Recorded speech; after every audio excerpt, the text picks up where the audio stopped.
ఇవాళ కొంచెం ఆ, some, ఆ, చాలా light topics in western logic. But ఇందులో క్వశ్చన్స్ వస్తూ ఉంటాయి ఎగ్జామినేషన్ లో డెఫినెట్ గాను.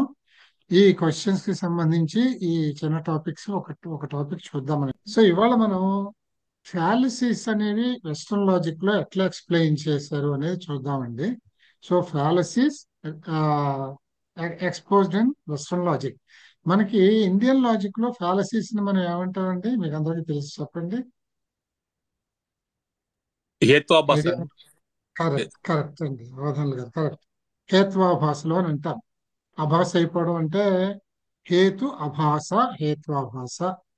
హేతు అంటే మనం కారణం ఏదైతే చెప్పామో ఆ కారణంలో ఉండే పొరపాటు వల్ల మన ఆర్గ్యుమెంట్, మన లాజిక్ తప్పైపోయి మనం తీసుకునే కంక్లూజన్ తప్పు కావడము అన్నమాట. అది హేత్వాభాష. అవి ఎలా ఉన్నాయి అనేది మనం ఇండియన్ లాజిక్ లో చూసాము. ఈ హేత్వాభాషను వెస్టర్న్ లాజిక్ లో ఎట్లా చెప్పారు, ఏ విధంగా చెప్పారు?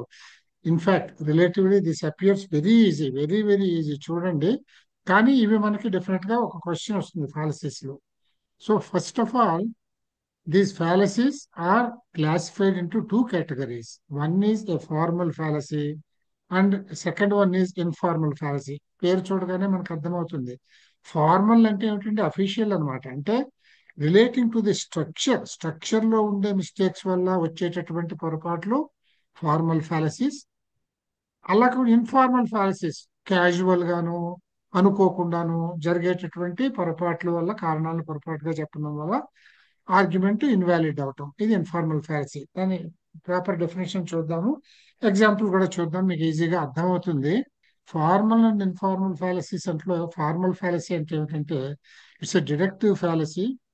డిడక్టివ్ ఫ్యాలసీ అంటే లాజికల్. మనం we deduce things from the given premises by logic, by applying some logic. ఇక లాజికల్ ఫ్యాలసీ, ఆ లాజిక్ అప్లై చేయడంలో జరిగే ఫాల్ట్ వల్ల మన ఆర్గ్యుమెంట్ తప్పు అవుతుంది, మనం తీసుకునే కన్క్లూజన్ ఇన్వాలిడ్ అవుతుంది. So deductive fallacy, logical fallacy is a flaw in the structure of a deductive argument which renders the argument invalid.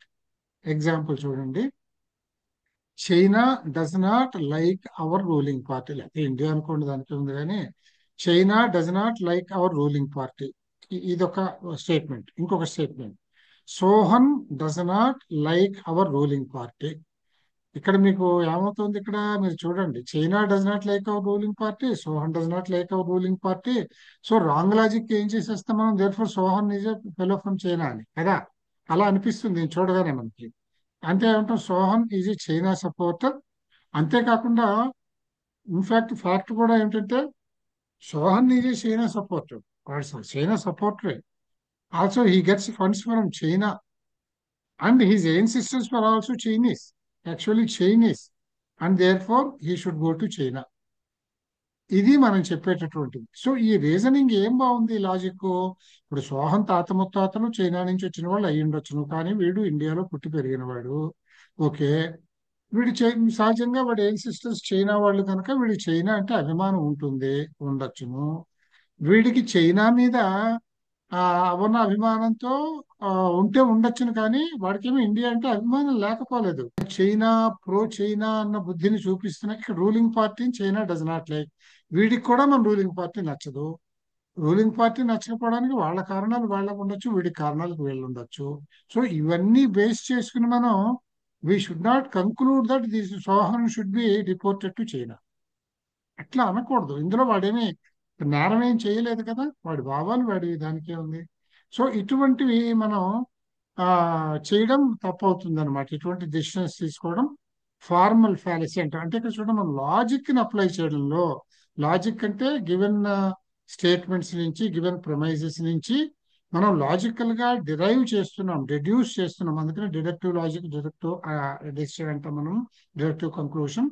ఈ చేయడంలో మనం లాజిక్ అప్లై చేయడం అనేది ప్రాపర్ గా లేదు. అందుకని చెప్పేసి ఇది స్ట్రక్చరల్ ప్రాబ్లం కనుక దీన్ని ఫార్మల్ ఫ్యాలసీస్ అంటాం. ఫార్మల్ అంటే అఫీషియల్ గా చేసేటటువంటి తప్పులు ఇవి ఆ లాజిక్ అప్లై చేయడంలో. అదే ఇన్ఫార్మల్ ఫ్యాలసీ అంటే ఏమిటంటే ఇవి అనుకోకుండా జరిగేటటువంటి తప్పులు, మామూలు జనరల్ మిస్టేక్స్ అన్నమాట ఇవి. అంతేగాని లాజికల్ మిస్టేక్స్ కాదు ఇవి. ఎలాంటి జనరల్ మిస్టేక్ అంటే ఎట్లా ఉంటుందంటే, An informal fallacy originates in a reasoning error other than a flaw in the logical form of the argument. Here, this fallacy is taking place not because of a flaw in the logical form of the argument. In the logical part of the argument, there is no flaw. But the flaw is something else. It can be anything, any general, uh, any informal mistake can be committed. How they will be another, we are going to see. For example, here itself, we'll see one example. See here, we are saying one statement says a feather is light. A feather is light. మీకు అర్థమైంది అనుకుంటాను. ఇక్కడ light means it is talking about weight. A feather is light. Feather is very light అంటే it's not at all heavy అని అర్థమైంది ఇక్కడ. ఈ light కి that is the meaning of this light. Then light things cannot be dark. Light things means glowing things. ఏదో ప్రకాశమానంగా ఉన్నవి they cannot be dark. అవి అవి చీకటిగా ఉండలేవుగా, అవి రెండో ఆపోజిట్ కదా. So light things cannot be dark. ఇక్కడ ఇందులో నుంచి మనకి a feather is light, light things cannot be dark అంటే a feather cannot be dark అనేటటువంటిది మనకి కన్క్లూజన్ వస్తుంది. అంతే కదా. ఇక్కడ లైట్ అనేటటువంటిది కామన్ టర్మ్ తీసేస్తే a feather is light, light thing is not dark, therefore a feather is not dark అని మనకు ఆన్సర్ వస్తుంది లాజికల్ గా.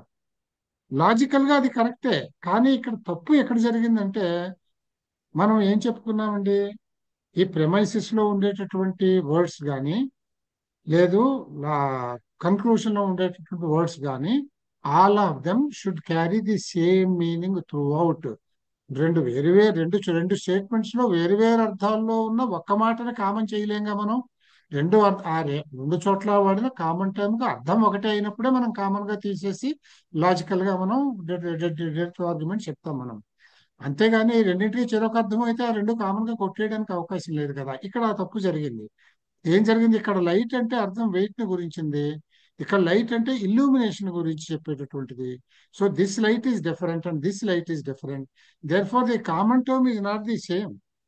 అంచేత కామన్ టర్మ్ రెండిట్లోనూ కామన్ గా ఉన్న ఒకే ఒక టర్మ్ లేదు ఇక్కడ. కనుక దీన్ని లాజికల్ గా అసలు మనం లింక్ చేసి కన్క్లూజన్ చెప్పలేము ఇక్కడ.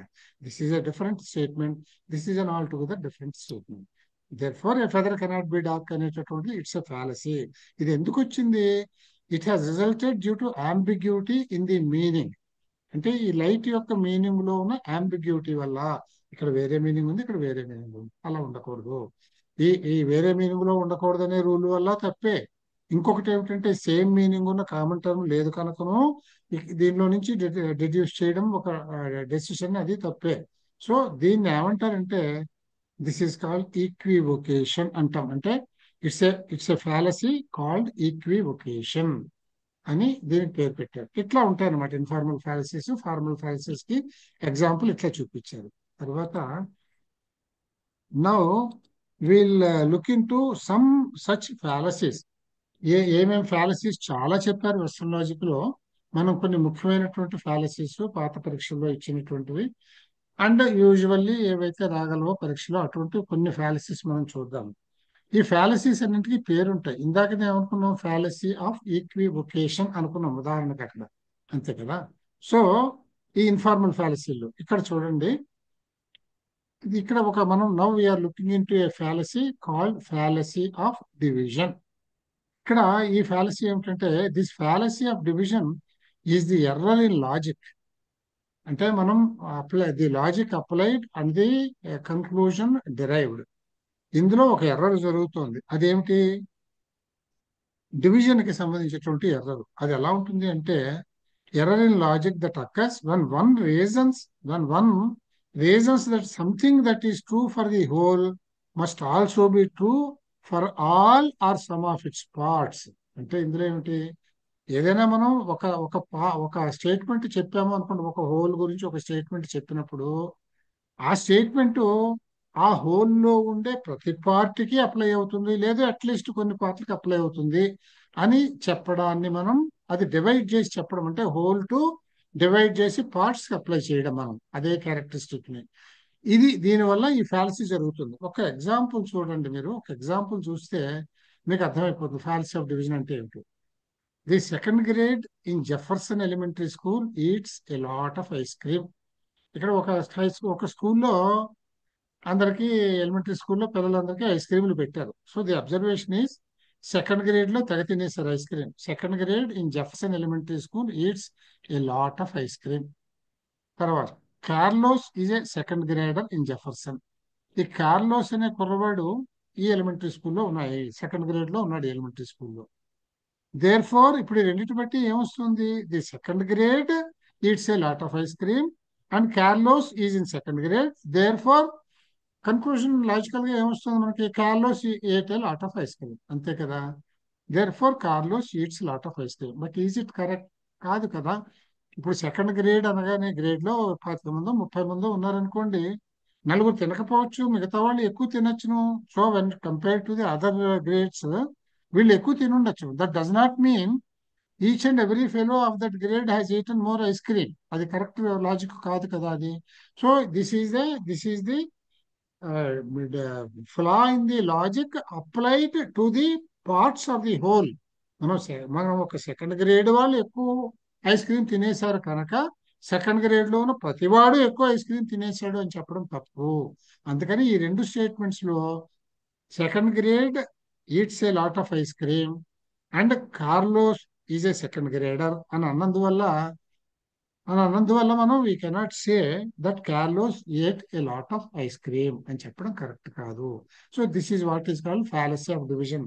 అర్థమైంది కదండి? డివిజన్ అంటే applying the the applying any feature of the whole to its parts. అట్లా అప్లై చేయడం అనేది తప్పు, అది ఫాలసీ అవుతుంది అనమాట.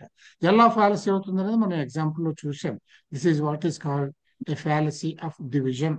మీకు ఎగ్జామ్స్ లో క్వశ్చన్ ఎలా ఉంటుంది అని అంటే, ఇది ఎగ్జాంపుల్ ఇస్తాడు, ఇచ్చి this is what kind of fallacy is this అని చెప్పి fallacy of division, fallacy of composition, fallacy of accident, ఇట్లాంటివి 4 పేర్లు ఇస్తాడు. మీరు చెప్పగలగాలి. మీకు అర్థమైపోతే ఇవేం పెద్ద గుర్తు పెట్టుకోవాల్సిన అవసరం లేదు, చూస్తూనే మనకు అర్థమైపోతుంది. Provided you understand. మనం ఎట్లా అనుకున్నాం? Fallacy of division means any feature expressed in respect of a whole cannot be applied to all its parts or some of its parts or any of its parts. దీన్ని fallacy of division అంటే whole feature ని you should not divide and make a logic dividing it into all the parts of it of that whole అనేది అన్నమాట. Example గా మనం ఇది చూసాం. Okay, the next one దీని ఆపోజిట్ అనమాట. ఇది ది ఫ్యాలసీ ఆఫ్ కంపోజిషన్. ఇదేమిటి? ఒక పార్ట్ కి మనం ఏదైనా ఒక ఫీచర్ చెప్పినప్పుడు హోల్ చెప్పిన ఫీచర్ పార్ట్ కి అప్లై చేయడం ఎలాగైతే చెప్పవచ్చు అని చూసామో, ఇక్కడ పార్ట్ కి చెప్పిన ఫీచర్ ని కూడా హోల్ కి అప్లై చేయకూడదు అట్లాగనే. అది అంచేత దీన్ని ఫ్యాలసీ ఆఫ్ కంపోజిషన్ అంటాం. అంటే పార్ట్ ది హోల్ కి అప్లై చేయడం. దీన్ని arises when one infers that something is true of the whole from the fact that it is true of some part of the whole. అంటే ఒక వస్తువులో ఉన్న ఒక పార్ట్ కి సంబంధించిన విషయాన్ని మనం మొత్తానికి అప్లై చేసి కరెక్ట్ అవుతుంది, హోల్ కి అప్లై చేసి కరెక్ట్ అవుతుంది అనేది కూడా కరెక్ట్ కాదు అని చెప్పాడు. Or even every proper part, అన్ని పార్ట్లకి కూడా అది అప్లై అవుతుందని లేదు. ఎగ్జాంపుల్ చూస్తే మీకు అర్థమవుతుంది. ఉదాహరణకి ఒక కారు ఉంది, కారుకి the tyre is made of rubber అని చెప్పారు. Tyre is made of rubber. Therefore the vehicle of which it is a part is also made of rubber. అంటే ఇప్పుడు టైరు అనేది ఏదో వెహికల్, అది సైకిల్, మోటార్ సైకిల్, కారు ఏదన్నా కానివ్వండి, దానికి టైర్లు ఉంటాయి. టైరు రబ్బర్తో చేశారు కనుక ఆ వెహికల్ అంతా రబ్బర్తో చేశారు అని చెప్పొచ్చునా మనం? ఇటువంటి అప్లికేషన్ మనం చేయకూడదు, ఇటువంటి లాజిక్ చేయకూడదు. This is what is called fallacy of composition. Then the next fallacy is fallacy of accident. This informal fallacy is a deductively valid but unsound argument occurring in an argument based on a generalization when an exception to a rule of thumb. అంటే ఇక్కడ కొన్ని exceptions ఉంటాయి. ఆ exception ని మనం consider చేయకుండా generalise చేసి apply చేసేస్తే మన అబ్జర్వేషన్ తప్పు అవుతుంది అని అంటాం. ఇది అలా జనరలైజ్ చేసి చేయడాన్ని మనం యాక్సిడెంటల్ గా చేస్తాం. ఆ పని యాక్సిడెంటల్ గా అంటే అప్పుడప్పుడు జరుగుతూ ఉంటుంది అంతే. అది అలా చేయకూడదు అని. అది దీనికి ఉదాహరణ ఏమిటంటే, cutting people with knives is a crime. ఇది జనరలైజ్డ్ స్టేట్మెంట్ కదా. This premise is a generalised premise. Cutting people with knives is crime. ఎవరన్నా కత్తిపెట్టి కోసేయడం మరి నేరమే కదా. It's a crime. So this is a generalised statement. అయితే సర్జన్స్ ఉన్నారు, వాళ్ళు they cut people with knives. వాళ్ళు ఏదైనా ఒక సర్జరీ చేశారు అంటే obviously they cut the body with knives, అంతే కదా. అంచేత దీన్ని పట్టుకుని, ఈ జనరల్ స్టేట్మెంట్ ని పట్టుకొని మనం ఇక్కడ అప్లై చేసి therefore surgeons are criminals అని చెప్పొచ్చునా. ఇక్కడ కూడా కటింగ్ పీపుల్ విత్ నైఫ్స్, ఇక్కడ cutting people with knives in the same meaning. Common తీసేస్తే సర్జన్ ఈజ్ ఎ క్రిమినల్ అని వస్తుంది ఇక్కడ లాజికల్ గా. ఇది మనకి లాజికల్ గా కరెక్ట్ గానే కనిపిస్తుంది, ఇది లాజికల్ గానే కరెక్ట్ గానే కనిపిస్తుంది. మనం చేస్తున్న తప్పు ఏమిటి? ఈ జనరలైజేషన్ ని, this is an exceptional case, ఇది independent case which he's got an exception. వీళ్ళు వాడటానికి వీళ్ళకి లైసెన్స్ ఉంది వాళ్ళకి, సర్జన్స్ కి. Therefore this is what is called fallacy of accident. గుర్తు పెట్టుకోండి మీరు, ఈ పేరు వినగానే ఎగ్జాంపుల్ గుర్తు రావాలి. వాడు ఎప్పుడు మీకు ఒక ఎగ్జాంపుల్ ఇచ్చి what sort of a fallacy is this అనే క్వశ్చన్ ఒకటి సాధారణంగా వస్తుంది. దీన్ని ఫ్యాలసీ ఆఫ్ కాంప్లెక్స్ క్వశ్చన్ అని అంటాం. Complex question, multiple question or plurium. అంటే వీటన్నిటికీ కూడా ఇవి ఏ కంట్రీకి సంబంధించినో వాళ్ళ భాషలో కూడా ఒక పేరు ఉంటుంది. ఈ పేరు కూడా మనకి తెలియడం అవసరమేనండి, ఎందుకంటే ఒక్కొక్కసారి ఈ ఈ నేమ్స్ మీద కూడా అడుగుతూ ఉంటాడు వాడు. అదే ఎగ్జాంపుల్ ఇచ్చి what sort of fallacy is this అని. ఇప్పుడు వాడు ఫ్యాలసీ ఆఫ్ కాంప్లెక్స్ క్వశ్చన్ అనకుండా ప్లూరియం ఇంట్రోగేషనం అని కూడా అనొచ్చు అన్నమాట వాడు. అంచేత ఇవి కూడా తెలుసుకోవాలి. ఇది నేను మీకు కింద ఒక టేబుల్ వేసాను, అక్కడ చూపిస్తాను నేను. ప్రస్తుతానికి మనం జనరల్ నేమ్స్ చూద్దాం. ఇది fallacy of complex question. Complex question అంటే ఏమిటంటే, మీరు ఏమడుగుతున్నారు? Is Mary wearing a blue or red dress. ఇక్కడ ఇది క్వశ్చన్ కనుక, అందుకనే మీరు ఇలా కూడా గుర్తుపెట్టుకోవచ్చు. గుర్తుపెట్టుకునే విధానం ఈ ఈ వీళ్ళ లాంగ్వేజ్ కి సంబంధించి ప్లూరియం ఇంటరోగేషనం అని అన్నాడు అనుకోండి. ఈ ఇంటరోగేషన్ ఎప్పుడైతే వచ్చిందో క్వశ్చన్ మనకు అర్థమవుతుందో ఇది క్వశ్చనే ఉంటుంది. ఇది ఇక్కడ ఈ క్వశ్చన్ లో ఏముంది? Is Mary wearing a blue or red dress. అసలు బ్లూ ఆర్ రెడ్ డ్రెస్ అని వాడు ఎందుకు స్పెసిఫై చేయాలి ఈ రెండు డ్రెస్సులు కాకపోతే? సో ఈ క్వశ్చన్ చేయడం అనేది తప్పు అనమాట.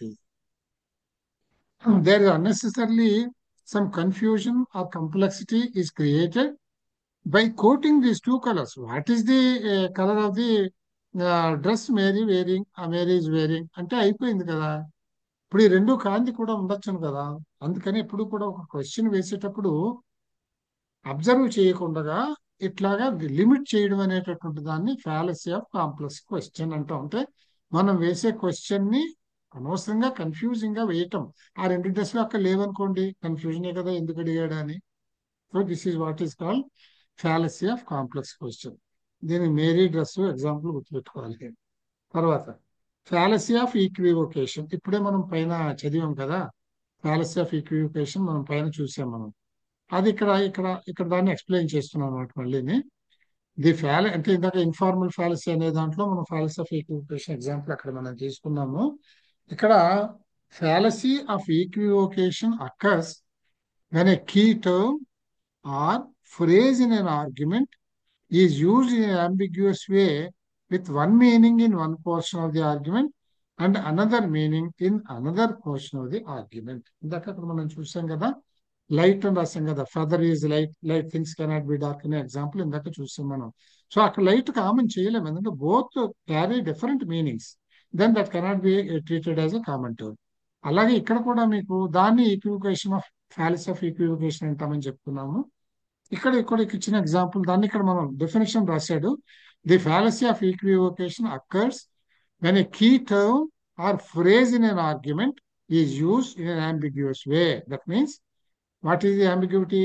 It has one meaning in one portion of the argument and it has another meaning in another portion of the argument. అంటే ఇచ్చిన రెండు ప్రెమైసెస్ లోను ఒక ప్రెమైస్ లో ఒక మీనింగ్, ఇంకొక ప్రెమైస్ లో వేరే మీనింగ్ ఉంది అనమాట. ఇక్కడ ఉదాహరణ, noisy children are a real headache. ఇక్కడ ఏమొస్తుంది? అల్లరి పిల్లలు ఎప్పుడు కూడా పెద్ద తలనొప్పిగాళ్ళు వీళ్ళు అంటాం మనం. అక్కడ తలనొప్పిగాళ్ళు అనే మాట మన తల నొప్పి పెడుతుంది అని అర్థం కాదు, అది విసిగించే వాళ్ళు అనే మీనింగ్ లో చెప్తాం మనం. అండ్ ఇక్కడేమంటున్నాం, two aspirants will make headache go away. అప్పుడు ఏం చేస్తాం, ఓ ఆస్పరో టాబ్లెట్ వేసుకుంటే తలనొప్పి పోతుంది. ఇప్పుడు ఇక్కడ కూడా హెడేక్ ఉంది, ఇక్కడ కూడా హెడేక్ ఉంది. ఇది కామన్ టర్మ్ చేసేసి దీన్ని ఇందులో నుంచి వచ్చే లాజికల్ డిడక్టివ్ ఆర్గ్యుమెంట్ చేసి ఇందులోంచి కంక్లూజన్ ని దేర్ ఫోర్ ఒక aspirin tablet, if you take an aspirin tablet the noisy children will go away అని చెప్పొచ్చునండి? చెప్పకూడదు. ఎందుకు చెప్పకూడదు? ఇక్కడ headache does not mean literally headache.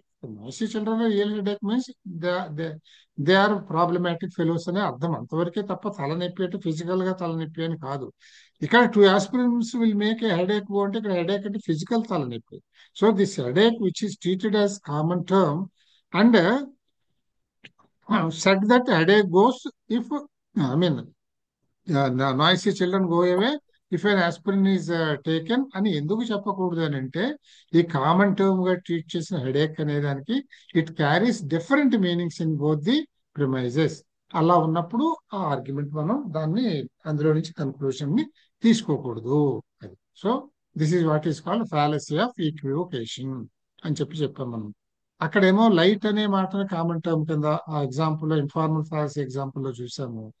ఇక్కడ ఫ్యాలసీ ఆఫ్ ఈక్వేషన్ లో మరొక ఎగ్జాంపుల్ చూసాం. ఇట్లాంటివి ఎన్నైనా చెప్పుకోవచ్చు మనం. తర్వాత a slippery slope argument.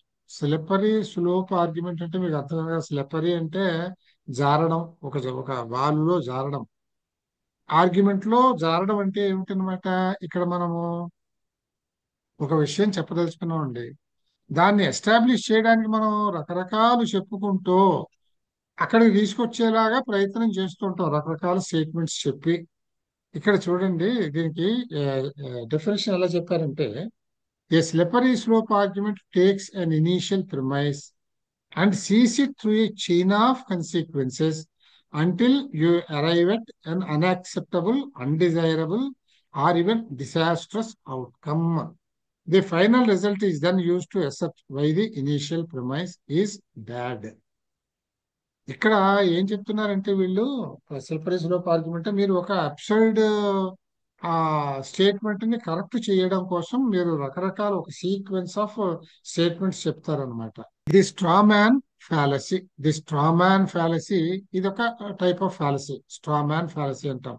స్ట్రామ్యాన్ fallacy అంటుంటే మీకు ఇది చదివితే అర్థమవుతుంది. చూడండి, is particularly common in political debates and in discussions over controversial issues. The basic structure of the argument consists of a person A making a claim, person B creating a distorted version of the claim, person B creating a distorted version of the claim. ఈ distorted version చెప్పేవాడిని స్ట్రామ్యాన్ అని అంటాం.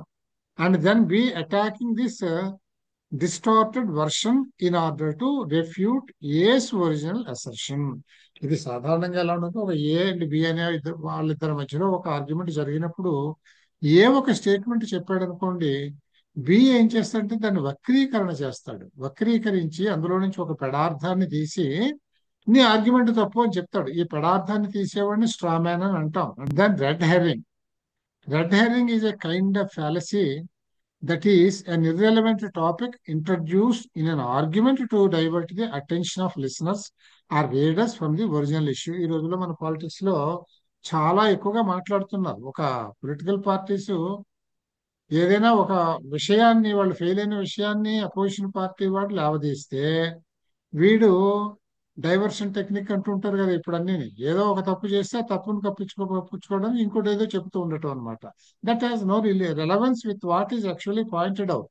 irrelevant to the point is making some other allegation to divert the attention from the fault అనమాట, from the error. Then it's a kind of fallacy that is an irrelevant topic introduced in an argument to divert the attention of listeners or readers from the original issue. పక్కదారి పెట్టించడము. Then appeal to force. When force, coercion, or even a threat of force is used in place of a reason in an argument, ఇక్కడ పడలేదు అది, is appeal to force అంటే. వీటన్నిటికీ examples చెప్తాను, మళ్ళీ అప్పుడు revise చేద్దాం, మీకు ఈజీగా ఉంటుంది. అపీల్ టు ఫోర్స్ అంటే ఏమిటంటే, మనం ఏదైనా ఒక ఆర్గ్యుమెంట్ ని యాక్సెప్ట్ చేయించడం కోసం కొయర్షన్ చేయటం, అంటే వాడిని బలవంత పెట్టో బెదిరించో మనం చెప్పింది ఒప్పించడం.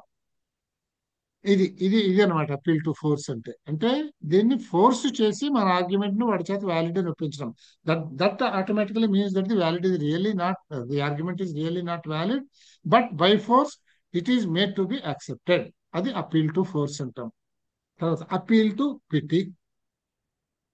ఇదేమిటంటే అపీల్ టు పిటి అంటే to attempt to distract from the truth of the conclusion by the use of pity. అంటే ఇక్కడ దీంట్లో ఉన్నది ఏమిటంటే వాళ్ళు ఆ ఒక కంక్లూజన్ వచ్చినప్పుడు, ఒక కంక్లూజన్ ఒకటి చెప్పినప్పుడు ఆ కంక్లూజన్ లో ఉన్న నిజాన్ని కప్పిపుచ్చటానికి జాలి కొలిపే మాటలు చెప్పడము అని అన్నమాట. జాలి కొలిపే మాటలు చెప్పడం. ఉదాహరణకి ఆ సరే, జనరల్ ఎగ్జాంపుల్ చెప్తాను నేను, మనది ఎందుకు కానీ. ఇప్పుడు ఏదైనా ఒక అడ్మిషన్స్ ఉన్నాయనుకోండి, ఎగ్జాంపుల్స్ అన్ని తర్వాత చెప్తాను కానీ ఇది కొంచెం గుర్తుగా అర్థం కావట్లేదు కనుక. పిటి అంటే ఏమిటంటే ఒక స్కూల్లో అడ్మిషన్స్ జరుగుతున్నాయి, ఒక పిహెచ్డికి అడ్మిషన్స్ జరుగుతున్నాయి అనుకోండి. అనుకున్నప్పుడు సరే మెరిట్ లిస్ట్ తయారు చేశారు. మెరిట్ లిస్ట్ లో ఒకడు అడ్మిషన్ సెలెక్ట్ అవ్వలేదు, లేదు ఒకడు is not eligible for by means of in view of so many criteria, is not eligible for admission into A particular course అనుకోండి. అక్కడ ఏం చెప్తారు, అయ్యా వీడు చాలా పేదవాడు, వెనకబడ్డ తరగతుల వాడు, చాలా మంచివాడు, బడు పేద ఫ్యామిలీలో నుంచి వచ్చాడు అని చేత దయచేసి వీడికి అడ్మిట్. ఇదంతా ఏమిటి? అసలు there is a test for eligibility and he failed in that. That is the conclusion. The conclusion from that is that he is not eligible to be admitted into that school. అయితే మనం ఏం చెప్తున్నాము, వాడి మీద ఏదో జాలి గొలిపే మాటలు చెప్పి ఏవో ఇర్రెలవెంట్ కన్సిడరేషన్స్ అన్ని చూపించి వాడికి అడ్మిషన్ ఇవ్వండి అని చెప్తామే, దీన్ని అపీల్ టు పిటి అని అంటారు అనమాట. ఎగ్జాంపుల్స్ చూద్దాం మనం. That argument from ignorance, the assumption of a conclusion or fact based primarily on lack of evidence to the contrary. ఏదైనా ఒక ఆర్గ్యుమెంట్ చెప్పినప్పుడు ఈ ఆర్గ్యుమెంట్ ని, దానికి వ్యతిరేకమైన ఆర్గ్యుమెంట్ ఏమీ లేదు కనుక, వ్యతిరేకమైన పాయింట్ ఏమీ లేదు కనుక ఇది కరెక్ట్ అని చెప్పడం, దీన్ని ఆర్గ్యుమెంట్ ఆఫ్ ఇగ్నోరెన్స్ అని అంటాం. Absence of evidence is not evidence of absence. అంటే ఒక ఒక ఒక మనం ఒక స్టేట్మెంట్ చెప్పినప్పుడు దానికి దానికి ఎగనిస్ట్ స్టేట్మెంట్ లేదు కనుక ఇది రైట్ అని అనడానికి లేదు. ఇది రైటో తప్పు, దీని స్టేటస్ దీనిదే అని చెప్పడం, దీన్ని ఆర్గ్యుమెంట్ ఫ్రమ్ ఇగ్నోరెన్స్ అని అంటాం. తర్వాత ఆర్గ్యుమెంటం అడ్ హొమీనియం. ఆర్గ్యుమెంటం అడ్ హొమీనియం అంటే ఇది తెలుసుగా, హోమీ అంటే relating to a human being అని అర్థం. ఇది అంతే కదా, హోమిసైడ్ అనే మాట వాడుతూ ఉంటాం జనాల్ని అదే పనిగా చంపేయడం. So argumentum ad hominem, it means ad అంటే ఎగనిస్ట్ అని అర్థం అంతే. ఒక it means against man, an argument against a person అని అర్థం. ఈ మాట ఎందుకు చెప్పానంటే ఇది చెప్పగానే మీకు ఇక్కడ వచ్చేటువంటి ఫ్యాలసీ ఏమిటో అర్థమైపోతుంది, ఎలా జరుగుతుందో. అంటే this fallacy is a literary term that involves commenting on or against an opponent to undermine him instead of his arguments. అంటే ఇప్పుడు మన ఎదుర్కొన్న ఉన్నవాడు ఒక ఆర్గ్యుమెంట్ చెప్పినప్పుడు మనం వాడి ఆర్గ్యుమెంట్ లో ఉండేటటువంటి ప్లస్లు మైనస్లు కన్సిడర్ చేసి వ్యాలిడా ఇన్వాలిడా అనే మాటను పక్కకు పెట్టి వాడి క్వాలిటీస్ అని చెప్పి వాడు ఇటువంటి వాడు కనుక వాడు ఆర్గ్యుమెంట్ కరెక్ట్ కాదు అంటారు. వాడు దుర్మార్గుడైనా వాడు ఆర్గ్యుమెంట్ కరెక్ట్ కాకూడదని లేదు కదా, అది కరెక్ట్ కాదు కదా. We should not pointing out the characteristics of a person. You cannot decide the status of his argument whether valid or invalid or true or false. ఇది అనమాట ఇక్కడ. So this is what is called argumentum ad hominem. Then ad populum fallacy, దీన్నే bandwagon fallacy అని కూడా అంటారు. మీకు అర్థమైపోయింది band wagon fallacy అంటే, నలుగురితో నారాయణ అంటున్నాం కదా మనం, అది అది అది కరెక్ట్ కాదు కదా. C we should do correct things. నలుగురు చేశారు కదా అని మనం చేయకూడదు కదా, అది నలుగురితో నారాయణ అంటే. అంటే చేయడం ఇష్టం లేకుండా చేయడం, అందరూ చేస్తున్నారు మనం చేద్దాంలే అని. కానీ ఇక్కడ మనం ఈ ఫ్యాలసీ దగ్గరికి వచ్చినప్పుడు ఏమిటంటే, ఏదో ఒక చాలా మంది పాపులర్ గా చాలా మంది దాన్ని అలా చెప్తున్నారు కనుక దట్ ఆర్గ్యుమెంట్ ఈజ్ వ్యాలిడ్ అని చెప్పడం, ఇది ఒక ఫ్యాలసీ అనమాట. అలా చెప్పడానికి వీల్లేదు. Weather that argument is right are not, దాని స్టేటస్ దాందే. ఎక్కువ మంది దాన్ని చెప్తున్నారు అని అది కరెక్ట్ ఆర్గ్యుమెంట్ అని అనడం కరెక్ట్ కాదు, అది ఒక ఫ్యాలసీ అవుతుంది. It is a appeal to the popularity of a claim as a reason for accepting it. It's also called bandwagon fallacy. అందరితో అందరితో కలిసిపోవడం అని. Then appeal to authority. ఇది ఆర్గ్యుమెంటం యాడ్ వర్కుండియం అని అంటాం. ఆర్గ్యుమెంటం యాడ్ వర్కుండియం అంటే అపీల్ టు అథారిటీ. అంటే ఎవరైనా ఒక పెద్ద ఆయన ఒక స్టేట్మెంట్ చెప్పాడు. ఆ పెద్ద ఆయన ఈ హాజ్ గాట్ ఏ స్టేచర్, చాలా పెద్ద మనిషి, అందులో ఒక గొప్ప జీనియస్ అని ఉంది. అంత మాత్రం చేత ఆ సబ్జెక్ట్ కి సంబంధించి ఆయన స్టేట్మెంట్స్ చెప్పినవన్నీ కరెక్ట్ అని చెప్పకూడదు. అది కరెక్ట్ కాదు ఆర్గ్యుమెంట్ లో. ఆర్గ్యుమెంట్ లో ఎప్పుడు కూడా ఆయన స్టేట్మెంట్ యొక్క మెరిట్స్ ని కన్సిడర్ చేసి లాజికల్ గా అక్కడ చెప్పాలి రైటా తప్ప అని, కానీ ఆయన గొప్ప మేధావి కనుక ఆయన చెప్పిన రైటే అని అనడం అది కరెక్ట్ కాదు. దాన్ని ఆర్గ్యుమెంట్ మీద వర్క్ ఉంది ఏమని అంటాము. Insisting that a claim is true simply because a valid authority or expert on the issue said that it was true without any supporting other evidences given. This is what is called appeal to authority. Ignoratio elenchi అంటే irrelevant conclusion అర్థం అంతే. Ignoratio అంటే by ignorance, అంటే giving a validity by ignorance అని అర్థం, అంటే irrelevant conclusion. This is a logical fallacy of presenting an argument that may in itself be valid. అది అలా కనపడచ్చు, but has nothing to do with proposition it purpose to prove. అంటే వీడు ఏం చేస్తాడంటే ఒక ఆర్గ్యుమెంట్ వ్యాలిడా కాదా అని చెప్పడానికి వాడు ఇంకొక ఆర్గ్యుమెంట్ చెప్తాడు. వాడు చెప్పే ఆర్గ్యుమెంట్ లాజికల్ గా కరెక్ట్ కావచ్చును, but that's not relevant with reference to the argument which he proposes to support by means of the argument put forth by him. This is what is called irrelevant conclusion. This is also known as ignoratio elenchi. Then, petitio principi. It's a logical fallacy where the conclusion of an argument is claimed to be proved by an equivalent statement in the premises. Circular argument అంటే తిప్పి తిప్పి చెప్పిందే చెప్పి ఒప్పించడానికి ప్రయత్నం చేయడాన్ని పెటిషియో ప్రిన్సిపి అని అంటాం. దీన్నే సర్క్యులర్ ఆర్గ్యుమెంట్ అంటాం. తిప్పి తిప్పి తిప్పి చెప్పిందే చెప్పడం అనమాట. ఆర్గ్యుమెంటం యాట్ ఇగ్నోరెన్షియం అంటే lakh of evidence. Absence of evidence is not evidence of absence అని మనం చదివాము. అంటే మనము ఒక ఆర్గ్యుమెంట్ చెప్పినప్పుడు దానికి అదర్వైజ్ లేదు కనుక ఇది కరెక్ట్ అని చెప్పడం. దీనికి ప్రాపర్ ఎవిడెన్స్ చెప్పకుండా చెప్పిన ఆర్గ్యుమెంట్ వ్యాలిడ్ అని చెప్పడానికి ప్రాపర్ ఎవిడెన్స్ చూపించకుండా దీనికి ఎగెనిస్ట్ గా ఎవిడెన్స్ ఏమీ లేదు కనుక ఇది కరెక్ట్ అని చెప్పడం. This is what is called argumentum ad ignorantiam. మీకు ఎగ్జాంపుల్ వాడు ఎగ్జామినేషన్ లో ఇచ్చి ఇది ఏమిటి అని అడిగినప్పుడు మీరు వాడిచ్చిన ఎగ్జాంపుల్ ని కొంచెం పరిశీలించి చూస్తే మీకు అర్థమైపోతుంది. అది ఈజీగా అది ఏ ఫ్యాలసీ అనే తెలిసిపోతుంది. అలాగే ఆర్గ్యుమెంటం యాట్ పాపులం, ఇది అపీల్ టు ది పాపులారిటీ. అంటే మనం చెప్పాం పాపులర్ అంటే చాలా మంది అంటున్నారు కదా అని ఒప్పుకోవాల్సిందే, అది కరెక్టే అని చెప్పడం అది తప్పు. దెన్ ఆర్గ్యుమెంటం యాట్ వర్కుండియం, ఇది కూడా మనం చెప్తున్నాము. అంటే ఎవరో ఒక అథారిటేటివ్ పర్సన్ చెప్పాడు కదా అని ఆర్గ్యుమెంట్ కరెక్ట్ అని చెప్పకూడదు. ఆర్గ్యుమెంట్ కరెక్ట్ అని చెప్పడానికి దానికి కావాల్సిన ఎవిడెన్స్ దానికి చూపించాలి. అంతే తప్ప ఒక అథారిటీ చెప్పాడు, ఒక జీనియస్ చెప్పాడు అని చెప్పేసి దాన్ని కరెక్ట్ అని చెప్పడం కరెక్ట్ కాదు. అలా చెప్తే then a fallacy is constituted which is called argumentum ad verecundiam. Then argumentum ad hominem, this is saying something against the man. అంటే గుర్తు పెట్టుకునేటందుకు రాశాను అనమాట ఇది. ఆర్గ్యుమెంటం అట్ బ్యాక్యులం, ఇది అపీల్ టు ఫోర్స్ అంటే by coercion or by threat making people to accept our argument. This is what is called. అంటే అంచేత ఎలా ఒప్పించేస్తే ఆ స్టేట్మెంట్ కరెక్ట్ అర్థం కాదు అనమాట. Then argumentum as ad misericordiam. ఈ మిసరికార్డియం అంటే అపీల్ టు పిటి. చెప్పాను కదా, వాడికి ఎలిజిబిలిటీ లేని వాడిని ఏదైనా కానీ అంటే అక్కడ వాడు ఎలిజిబిలిటీ లేదు అంటే అది కరెక్ట్ ఆర్గ్యుమెంట్ కానప్పుడు, వాడు ఫిట్ కానప్పుడు వాడి గురించి కొంచెం కొన్ని పిటిబుల్ స్టేట్మెంట్స్ చెప్పి కన్సిడర్ చేయమని అడగటం అనమాట.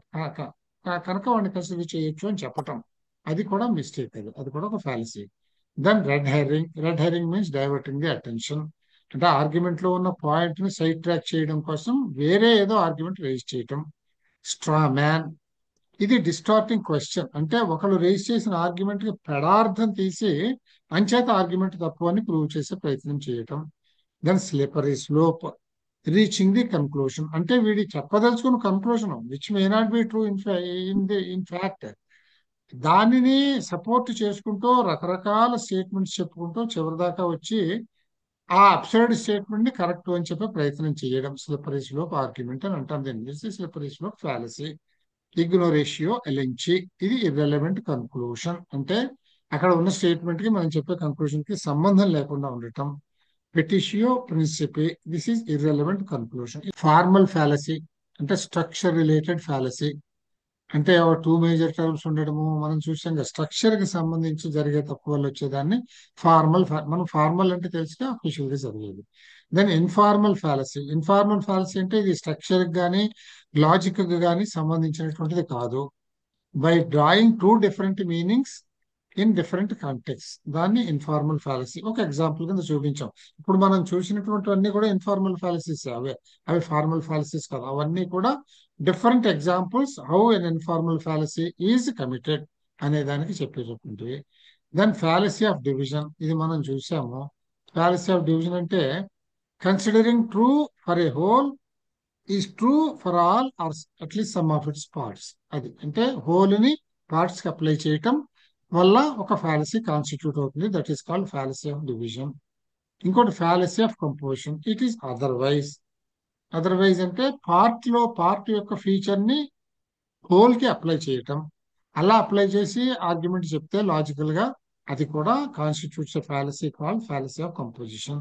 Then fallacy of accident. ఇక్కడ ఏమిటి, డిడక్టివ్లీ అది వ్యాలిడ్ గా కనిపించినా గానీ unsound by nature. Unsound by nature అంటే అర్థం ఏంటంటే factually it is not correct. మనం surgeon operation example cutting with a knife చూసాం కదా, అదనమాట.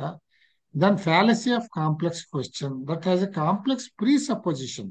ఇక్కడ అనవసరంగా బ్లూ ఆర్ డ్రెస్ అని రెడ్ ఆర్ బ్లూ అనేటటువంటిది ఇక్కడ యాడ్ చేయడం అనేది అనవసరం. It's the colour of the dress Mary is wearing అంటే అయిపోయింది. ఓకే, దాని ఫ్యాలసీ ఆఫ్ ఈక్వివొకేషన్, ఇది మనం చూసాము. అంబిగ్యూస్ టర్మ్స్ వాడటము. ఇక్కడ ఒకసారి చూడండి, ప్రీవియస్ ఇయర్స్ క్వశ్చన్స్ లో ఈ ఫ్యాలసీస్ గురించి క్వశ్చన్స్ ఎలా ఉంటాయో కొన్ని చూస్తే ఇందులో మనకు కొన్ని ఎగ్జాంపుల్స్ కూడా వచ్చేస్తాయి. What fallacy is committed in the following argument, చెప్పానుగా ఒక ఎగ్జాంపుల్ ఇచ్చి ఏ ఫ్యాలసీ జరిగింది అని. ఇక్కడ mister X is wrong in what he said because he is undisciplined by nature. Indisciplined అని ఉండాలి, ఇలాగే ఉంటాయి. ఓకే, అంటే mister X is wrong in what he said అంటే ఇక్కడ ఎక్స్ అనేవాడు ఒక ఆర్గ్యుమెంట్ పెట్టాడు. It is said that his argument is wrong. ఎందుకని? Because is indiscipline fellow. తప్పు కదా అది. దీన్ని ఏమన్నా మనం ఇక్కడ గుర్తుపెట్టుకోండి మీరు, దీన్ని Ad ఏమన్నాము? hominem. Point. Hominem And hominem. At ఇట్లా hominem. ఉంటాయి, ఇలా ఉంటాయి అన్నమాట క్వశ్చన్స్.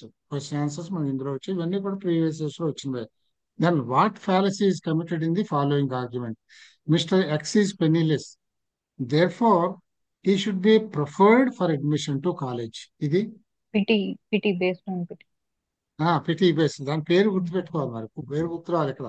అందుకనే నేను వేరే ఆ భాష Mercuricordium. Ad misericordiam, correct. Mercian. Ad misericordiam అంటే పిటికి సంబంధించినది. మెసరీ అంటే మెర్సీ అని గుర్తుపెట్టుకోండి. సో అలా గుర్తుపెట్టుకోవచ్చు దాన్ని. సో మెర్సీని రీజన్ గా చూపించి మనం ఆర్గ్యుమెంట్ ని పుట్ ఫోర్త్ చేయడం, అది కరెక్ట్ కాదు అని. తర్వాత God is great because he does great things. ఇక్కడ ఏమిటి? God is great because he does great things. Fallacy in this inference is popular Division. Composition.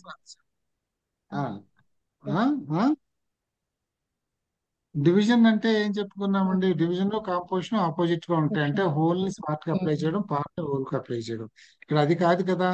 God is great because he does great things. ఆయన గొప్పవాడు, గొప్ప పనులు చేశాడు కనుక గొప్పవాడా అంటే ఏంటి? Authority type. Authority. Principi. అంటే ఇక్కడ Authority. మనం పెటిషియో ప్రిన్సిపి అని ఒకటి చదివాం మనం. అది అంటే ఏమిటి? ఆయన గొప్ప పనులు చేస్తాడని గొప్పవాడు కాదు అసలు. ఆయన గొప్పవాడు అంతే. ఎందుకు గొప్పవాడు అనే దానికి రీజన్ వేరే ఉంటుంది. కేవలం ఆయన గొప్ప పనులు ఏవో చేశాడు కనుక గొప్పవాడు కాదు. ఇది పెటిషియో ప్రిన్సిపి అనేటటువంటి ఫ్యాలసీని మనం చెప్పామన్నమాట. అది ఇది అథారిటేటివ్ దాని కిందకి అదే అథారిటీ చెప్పాం కదా మనం. అంటే గాడ్ అనగానే అథారిటీ అంతే. అథారిటేటివ్ అంటే చాలా పనులు చేయడం అనే అథారిటీ మీద మనం చెప్పలేము అని అర్థం అనమాట. అథారిటీని బట్టి చెప్పకూడదు. అదే పెటిషియో ప్రిన్సిపి అనేది. తర్వాత everyone believes that there is a soul. చూడండి ఇక్కడ స్టార్టింగ్ లోనే అర్థమైపోతుంది. Everyone believes that there is a soul, therefore you should also believe it. ఇది ఏమవుతుందండి? Papulum. Correct, ad popular, obvious. అలాగే have you stopped telling lies, ఇదేమిటి have you stopped telling lies, ఇది కూడా complex మనకి question కింద. చూడగానే అర్థమైపోతుంది మనకి. అంటే ఇక్కడ ఇది ఇక్కడ కన్ఫ్యూజ్ చేయడం అన్నమాట. ఇక్కడ ఎలాగా, ఇక్కడ చూడండి ఇవి ఉన్నవన్నీ చదువుదాం sir. Fallacy of complex question, fallacy of ambiguity, fallacy of equivocation, fallacy of accident. Ambiguity equivocation ఇక్కడ లేవు, ఆటోమేటిక్ గా మనకు తెలుస్తుంది. రెండు టర్మ్స్ ఏం లేవు ఇక్కడ, అసలు రెండు స్టేట్మెంట్లే లేవు. ఫ్యాలసీ ఆఫ్ యాక్సిడెంట్ అనేది మనకు తెలుసును, సర్జన్ ఎగ్జాంపుల్, అట్లా కూడా లేదు ఇక్కడ. అక్కడ అంటే రెండు స్టేట్మెంట్లు ఒకటే ఉంది, have you stop telling lies. ఇది ఫ్యాలసీ ఆఫ్ కాంప్లెక్స్ క్వశ్చన్. ఎందుకని ఇది క్వశ్చన్ ఆ ఫాలసీ ముందే ఇది అతను ఎందుకు అంటే వాడు ఏదో ఒక ఆర్గ్యుమెంట్ చెప్పాడు. ఆర్గ్యుమెంట్ చెప్పినప్పుడు ఆర్గ్యుమెంట్ గురించి మాట్లాడకుండా నువ్వు అబద్ధాలు చెప్పడం మానేసావా అంటే, ట్రయింగ్ టు సౌండ్ దట్ వాడు చెప్పేది ఎప్పుడు తప్పులే చెప్తాడు, అబద్ధాలే చెప్తాడు అని ఇంపోజ్ చేయడానికి మనం చూస్తున్నాం అనమాట. హ్యావ్ యూ స్టాప్ టెల్లింగ్ లైస్. ఇక్కడ ఫ్యాలసీ ఆఫ్ కాంప్లెక్స్ క్వశ్చన్ ఇచ్చాడు కనుక ఇది రాయాలి. ఇంకొకటి కూడా ఏమిటంటే మనం ఇంకొక దానికి కూడా ఇది వస్తుంది, ఇది మనకు ఇచ్చేటటువంటి ఆప్షన్స్ ని బట్టి రాయాలి. ఫ్యాలసీ ఆఫ్ కాంప్లెక్స్ క్వశ్చన్ అయినా కావచ్చు. ఇంకొకటి ఏమిటి, యాడ్ హోమినియం కూడా చెప్పొచ్చు దీనికి, యాడ్ హోమినియం కూడా చెప్పొచ్చు దీనికి, అది కూడా చెప్పొచ్చు. వాడి ఆర్గ్యుమెంట్ వదిలిపెట్టేసి వాడి వీక్నెస్ ని చెప్పడం అనమాట, పర్సన్ ని ఎక్స్పోజ్ చేయడం. సో యాడ్ హోమినియం కూడా చెప్పొచ్చు మనం ఇక్కడ. సో ఇట్లా ఇక్కడ ఇచ్చే వాటిల్లో ఇక్కడ మనం అతను పెట్టుకోవాలి దాన్ని. అంటే ఆల్రెడీ లైఫ్ చెప్తున్నాడని ప్రీసపోజ్ చేసుకుంటున్నామని దీంతో ఇక్కడ వచ్చింది. అది అది so fallacy of complex is Mary wearing red or blue dress అన్నట్టు అనమాట. అది అంటే వాడు అబద్ధాలే చెప్తాడు అన్నది మనం ఫిక్స్ చేయడానికి ప్రయత్నం చేస్తున్నాము అన్నమాట. Then planets are big, therefore the atoms from which they are made are big. ఇది ఈ క్వశ్చన్ చూడండి. ఈక్వివోకేషన్. ఆ, ఈక్వివోకేషన్. ఆ, డివిజన్ డివిజన్ అవుతుంది కరెక్ట్. కదండి, డివిజన్ అది డివిజన్ అవుతుంది, డివిజన్ అవుతుంది. ఓకే. డివిజన్ అవుతుంది, ఇది డివిజన్ అవుతుంది ఇది. ఎగ్జాక్ట్లీ. ఎందుకంటే ప్లానెట్ పెద్దది అని అంటే హోల్ కొన్నటువంటి క్యారెక్టరిస్టిక్ ని పట్టుకెళ్ళి అందులో ఉండే పార్ట్ కి అప్లై చేయడం. Atom, anything is made of atoms. So atom కూడా పెద్దదే ఉండాలి, అది పెద్దగా ఆటమ్స్ కూడా చాలా పెద్దవి ఉంటాయి అంటే అట్లా ఈ చిన్న చిన్న వాటితోనే ఆ బ్రహ్మాండం తయారైంది. సో ఇట్లా ఇట్లా ఉంటాయి క్వశ్చన్స్. ఇక్కడ డెఫినేషన్స్ గురించి మనం లక్షణం చెప్పడం ఉంటాం కదా, డెఫినేషన్ చెప్పడం ఏదైనా కానీ ఒక ఒక థియరీ చెప్పినప్పుడు, ఒక ప్రాపర్టీ చెప్పినప్పుడు దాన్ని మనం డిఫైన్ చేస్తాం ఆ విషయాన్ని. ఆ డిఫైన్ చేయడం ఎన్ని రకాలుగా ఉంటుంది, డెఫినేషన్స్ లో ఎన్ని టైప్స్ ఆఫ్ డెఫినేషన్స్ ఉన్నాయి, అది ఇక్కడ మనం చూస్తున్నాం అన్నమాట. ఇక్కడ దీన్ని ఈ పేర్లు గుర్తుపెట్టుకోండి, ఇవి కూడా అవసరమే, ఎగ్జామ్స్ లో వస్తుంది ఒక క్వశ్చన్ వీటిలో కూడా. డిఫినియండం అంటే the term to be defined. అంటే మీరు ఏదైనా ఒక మాటని ఇచ్చి, ఒక వాక్యము అనే మాట ఉందనుకోండి, వాక్యం అంటే ఏమిటి అని చెప్పాలనుకోండి మీరు, so you are defining the term వాక్యం. ఆ వాక్యం అనేదాన్ని అంటే which you are trying to define is called definiendum. తర్వాత you use certain words to give a definition to what you want to define, దాన్ని డెఫినియన్ అని అంటారు. Definiens are words which you use to define any term. తర్వాత ఆ రెండు మాటలు మనకు తెలియాలి. తర్వాత ఫార్మల్ డెఫినేషన్. ఫార్మల్ డెఫినేషన్ అంటే యాజ్ పర్ డిక్షనరీ, ఫార్మల్ అనగానే అఫీషియల్ మనకు తెలుసు కదా. ఇంకా యాజ్ పర్ డిక్షనరీ, డిక్షనరీలో ఏ డెఫినేషన్ ఉందో అదే దాన్ని ఫార్మల్ డెఫినేషన్ అంటాం. Informal definition, a known word in the form of synonym or antonym can be used to explain something unknown. అంటే ఇప్పుడు డిఫైన్ చేసేది ఎందుకు డిఫైన్ చేస్తామండి, to give clarity about a certain thing to the people who are listening to that. వాళ్ళకి దాన్ని explain చేయడానికి అర్థమయ్యేలాగా అందుకని డిఫైన్ చేస్తాం. సో ఎన్ని రకాలుగా డిఫైన్ చేయొచ్చు అంటే, ఇన్ఫార్మల్ డెఫినేషన్ అంటే ఏమిటంటే ఒక మాటని మనం ఎక్స్ప్లెయిన్ చేయడానికి, ఒక మాటని మనం డిఫైన్ చేయడం అని అంటే దానికి ఒక ఈక్వివలెంట్ వర్డ్ కానీ ఆపోజిట్ వర్డ్ కానీ ఇది ఇది కాదు అని చెప్పడం అన్నమాట. అంటే ఇందాక మనం ఫ్యాలసీస్ లో ఫ్యాలసీ ఆఫ్ డివిజన్ అని చెప్పాలనుకోండి, అంటే ఫ్యాలసీ ఆఫ్ కంపోజిషన్ ఆపోజిట్ అని చెప్పొచ్చు మనం అట్లా. సో ఆపోజిట్ ని కానీ లేదు ఆ, దానికి దానికి సమాంతరమైన మరొక మాటను కానీ తీసుకుని దీన్ని ఎక్స్ప్లెయిన్ చేసే ప్రయత్నం చేయడం, that is what is called informal definition. Then extended definition. Extended definition అంటే ఇవి ఎక్స్టెండెడ్ డెఫినేషన్స్ ఫార్మల్ లో ఉంటాయి, ఇన్ఫార్మల్ లో ఉంటాయి. The definitions are expressed along with examples, references etcetera. నిజంగానండి మనం ఇవన్నీ అబ్జర్వ్ చేయం. మీరు కొన్ని కొన్ని చోట్ల కొన్ని కొన్ని బుక్స్ లో కొన్ని సబ్జెక్ట్స్ లో చూస్తే డెఫినేషన్ ఇట్ కంటిన్యూస్, ఏది ఒక ఎగ్జాంపుల్ కూడా ఇస్తూ ఉంటుంది అనమాట. సో ఎక్స్టెండెడ్ డెఫినేషన్ అంటే they give a definition, but for clarity they also add an example to the definition. That's part of the definition itself. అది ఎగ్జాంపుల్ అని అనకూడదు దాన్ని. As a part of the definition they cite an example also. దాన్ని extended definition అంటాం. ఏంటి, the definitions are express along with examples, references etcetera. తర్వాత lexical definition. Lexical అంటే మీకు తెలుసుగా డిక్షనరీకి సంబంధించినటువంటిది. Also known as reportive definition. It is just the meaning given in dictionary. డిక్షనరీలో ఏం చెప్పారో అదే lexical definition. Then stipulative definition. ఇది స్టిపులేటివ్ డెఫినేషన్ అంటే ఇప్పుడు మనం వాడుతున్న లాంగ్వేజ్ అంతా ఇదే కదా. మన ఎస్ఎంఎస్ లో సాఫ్ట్వేర్ వచ్చాక జరిగింది ఇదే, మనకి ఐటీ వచ్చాక. New meaning given to an already existing term or meaning assigned to a new term. It is arbitrary in nature. A term can have different such definitions. ఉదాహరణకి ఇప్పుడు చూడండి, ఎల్ఓఎల్ అంటాం. ఇలాంటివన్నీ మనం ఇప్పుడు మెసేజెస్ లో వాడుతూ ఉంటాం కదా. ఎల్ఓఎల్ అంటే అంటే వీటిల్లో ఎలా ఉంటుందంటే స్టిపులేటివ్ డెఫినేషన్ అంటే అది రాస్తున్నవాడు ఏ సందర్భంలో వాడు ఏమనుకుని రాస్తున్నాడో అదే దాని మీనింగ్. ఇది పర్టికులర్ గా ఇది దాని మీనింగ్ అని ఉండదు. The meaning can change. అందుకని stipulative means which the person who is expressing that, making that expression intents to be carried out, అదనమాట. సో ఇక్కడ ఎల్ఓఎల్ అంటే లాట్స్ ఆఫ్ లవ్ అని ఒకటి రాయొచ్చును, అది సందర్భాన్ని బట్టి మనకు అర్థమవుతుంది. అలాగే లాఫింగ్ అవుట్ లౌడ్ అనేది కూడా ఒక అర్థం ఉండొచ్చును. దీని popular stipulative definition can become a lexical definition. వీటిలంతల్లో అంటే చాలా పాపులర్ గా ఎక్కువ మంది చాలా ఎక్కువగా వాడేటటువంటి ఎక్స్ప్రెషన్ ని మనం దాన్ని లెక్సికల్ డెఫినేషన్ కింద తీసుకోవచ్చును అంటే చెప్పేది. అంటే ఉదాహరణకి మనం చాలా చెప్పుకోవచ్చు. ఎస్ఎంఎస్ అంటాము, దాని స్పెసిఫిక్ గా మనము షార్ట్ మెసేజింగ్ సర్వీస్ అంటాము. సో ఎస్ఎంఎస్ అంటే షార్ట్ మెసేజింగ్ సర్వీస్ అనేది దాని లెక్సికల్ డెఫినేషన్ అవుతుంది అన్నమాట.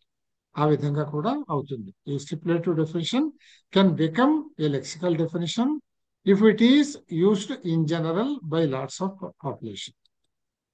Then persuasive definition. ఇది ఈ టైప్ ఆఫ్ డెఫినేషన్ ఇంట్రడ్యూస్ చేసిన C L Stevenson. Such definition favors a particular view or unfavor any view, but are presented in a natural form. In such definitions, an emotional, positive, or derogatory meaning is attached to the term. It is usually used in debates, discussions, etc. to favor or unfavor a particular view. అంటే ఇచ్చే definition లో ఏంటంటే emotional గా చెప్పడం. అంటే you give a definition either in favor of the statement given or against the statement given. దీన్ని పర్సుయేజివ్ definition అంటాం. అంటే అక్కడ ఆర్గ్యుమెంట్ లో ఆయన ఏం చెప్పదలుచుకున్నాడో దాన్ని, అంటే ఆ టర్మ్ కి ఏ అర్థాన్ని చెప్పదలుచుకున్నాడో దాన్ని పర్స్యూ చేస్తూ చెప్పడము. అంటే దాన్ని పాజిటివ్ చేయాలనుకుంటే పాజిటివ్ గా చెప్తాడు, నెగిటివ్ చేయాలంటే నెగిటివ్ గా చెప్తాడు. వాట్ ఎవర్ ఈ said is said in an emotional way. That is what is called persuasive definition. That means what definition he wants to give, he wants to pursue that the definition is accepted. Then parenthetical definition. Parenthesis అంటే మీకు తెలుసు కదా, brackets. Parenthetical definition అంటే bracket లో పెట్టడం. Writing meanings in parenthesis to better explain a term in the definition. ఓ definition ఇచ్చినప్పుడు కొన్ని మాటలు అర్థమవుతాయి లేదో అనుకుని అందులో వాడిన వర్డ్స్ కి పక్కన బ్రాకెట్ లో దాని మీనింగ్ కూడా రాసేయడం. ఇది పారెంథెటికల్. పారెంథసిస్ అంటే కీపింగ్ ఇన్ బ్రాకెట్స్ కదా. సో పారెంథెటికల్ డెఫినేషన్, బ్రాకెట్ లో మీనింగ్స్ రాయడం ద్వారా trying to give a clarity to the definition given. తర్వాత సెంటెన్స్ డెఫినేషన్. ఇక్కడ డెఫినేషన్ అనేది it is given in a sentence form, it in the form of a sentence. ఇక్కడ definition ఒక sentence లాగా ఇస్తారు అనమాట. తర్వాత intensional definition. Such definitions specify the properties, features, meaning, and necessary and sufficient conditions of a term. Even numbers are even numbers are numbers divisible by 2. ఇక్కడ example చూపించాను చూడండి. ఇది ఇంటెన్షనల్ డెఫినేషన్. అంటే ఇప్పుడు ఈ ఈవెన్ నంబర్స్ ఆడ్ నంబర్స్ మనం mathematics లో చెప్తాము. ఈవెన్ నంబర్స్ డిఫైన్ చేయమంటే ఏమని చెప్పగలుగుతాడు వాడు? ఏమని చెప్తాడు? ఈవెన్ నంబర్స్ అంటే ఏమిటో వాడి ఉద్దేశం ఏమిటో అది డైరెక్ట్ గా చెప్పాల్సింది. దాని ఫీచర్ ఏమిటి? Even numbers are those which are divisible by 2. ఇది డెఫినేషన్. ఇది this is the definition of the even numbers. This is called intensional definition అని అంటాం దీన్ని. అంటే he wants to make his intention clear, what he intends to carry forward. He would tell that. అంతకంటే ఇంక there is no other way. Even number అంటే ఏమిటంటే ఇంకా దానికి డెఫినేషన్ ఏముంటుంది? విచ్ ఆర్ ఆడ్ నెంబర్స్ అంటే which are not divisible by 2. అంతే. So this is what is called intensional definition. తర్వాత extensional definition. This defines a term by stating the member of elements. అంటే ఇక్కడ example zodiac signs are Aries, Taurus, Gemini etcetera. చూడండి, extensional definition అంటే ఏమిటంటే మనం ఈ zodiac science కి definitions రాసిన తర్వాత ఇక్కడ ఏం చెప్తామంటే ఎగ్జాంపుల్ ఒకటి చెప్పేస్తాం. అరీస్ అంటే ఏమిటి, టారస్ అంటే ఏమిటి, జెమిని అంటే ఏమిటి అని మనం చెప్పాలనుకోండి. దాని గురించి మనం ఒక ఎగ్జాంపుల్ ఇచ్చేసి చెప్తాం. అంచేత డెఫినేషన్ కి ఒక ఎగ్జాంపుల్ ని కూడా ఇక్కడ యాడ్ చేస్తాము అన్నమాట. Then precising definition. This is usually a combination of lexical and stipulative definition to make the meaning of the term more precise. ఇక్కడ రెండు చెప్తాడు. ఒకటి లెక్సికల్ అంటే డిక్షనరీలో ఉన్నది ఉన్నట్టుగా చెప్పడము. ఇది అర్థం కాదు కనుక ఒక స్టిపులేటివ్ డెఫినేషన్ అంటే ఖచ్చితంగా what he stipulates to mean. మనం అనుకున్నాం కదా చెప్పేవాడిని బట్టి ఎల్ఓఎల్ ఎగ్జాంపుల్ చదివాంగా. So what he wants to stipulate, what meaning he wants to stipulate for the term అనేది అది లెక్సికల్ అయినప్పటికీ కూడా ఫర్ క్లారిటీ, మిస్అండర్స్టాండ్ కాకుండా బ్రాకెట్ లో అది కూడా చూపించటం అనమాట. అలా రెండు చూపించి చెప్పడాన్ని ప్రిసైజింగ్ డెఫినేషన్ అంటే giving a definition more precisely. Operational definition. This defines the observable characteristics of a term. These are used in defining variables and terms in a research. Operational definition అంటే మనం ఏం లేదు, ఏదైనా ఒక టర్మ్ ఎక్స్ప్లెయిన్ చేయాలి అని అంటే దాని గురించి డీటెయిల్స్ చెప్పడమే అంతే. Telling details about a term. అది మనం ఇప్పుడు ఉదాహరణకి మనం వేరియబుల్స్ అని చదువుకున్నాం కదా, డిపెండెంట్, ఇండిపెండెంట్ వేరియబుల్స్ ఇవన్నీ చదువుకున్నాం. ఇవన్నీ మన రీసెర్చ్ లో వస్తాయి. సో ఇటువంటి టర్మ్స్ వచ్చినప్పుడు అదేమిటి అని చెప్పాలి అని అంటే అదేమిటో చెప్పడమే అంతే. అది అంటే దాని క్యారెక్టరిస్టిక్స్ గురించి చెప్పడమే అక్కడ డెఫినేషన్. వేరే డెఫినేషన్ అనేది ఉండదు. Telling the characteristics of that particular term. తర్వాత functional definition. This is used to specify the functions of a term, concept, phenomenon or a service. ఇది ఫంక్షన్ అంటే ఈ టర్మ్ కి వీటిలో ఉన్నటువంటి ఈ టర్మ్ కి సంబంధించినటువంటి ఫంక్షన్, అది చేసే పనిని బట్టి దాన్ని ఎక్స్ప్లెయిన్ చేయడం ద్వారా డెఫినేషన్ ఇవ్వడము. తర్వాత ostensive definition. In this a term is described by showing the real objects. ఇది చాలా సింపుల్, చిన్నపిల్లలకి చెప్పేది. ఆస్టెన్సివ్ డెఫినేషన్ అంటే యాపిల్ అని చెప్తాం అనుకోండి, యాపిల్ పండు చూపిస్తాము. లేదు colour coding, yellow, red, blue అని చెప్తాం, ఒక్కోదానికి ఆ కలర్ బోర్డు చూపించడం. ఇది ఆస్టెన్సివ్ డెఫినేషన్ అంటాం. అంటే చూపించి చెప్పడము అనమాట, ఒక వస్తువును చూపించి చెప్పడం. దాన్ని analogous definition. Term defined using analogies. ఏదైనా మనం ఒకదాన్ని డిఫైన్ చేయాలంటే అది అలాగా ఇది కూడా దానిలాగే ఇది కూడా అని చెప్పి డిఫైన్ చేయటము. ఇవాళ మనం ఈ రెండు చూసాం మనం. ఒకటి fallacies of arguments in western logic, అలాగే definition, what are the types of various definitions. ఈ రెండు ఇవాళ చూసామండి. ఇక్కడికి స్టాప్ చేసేద్దాం మనం. రేపు మిగతాది పూర్తి చేద్దాం మనం. ఓకే సార్, ధన్యవాదాలు. ఓకే అండి, నమస్కారం. ధన్యవాదాలు మహోదయ. నమస్కారం. Meet again. Thank you. Good night. Will meet tomorrow. Good night. Right. ధన్యవాదాలు.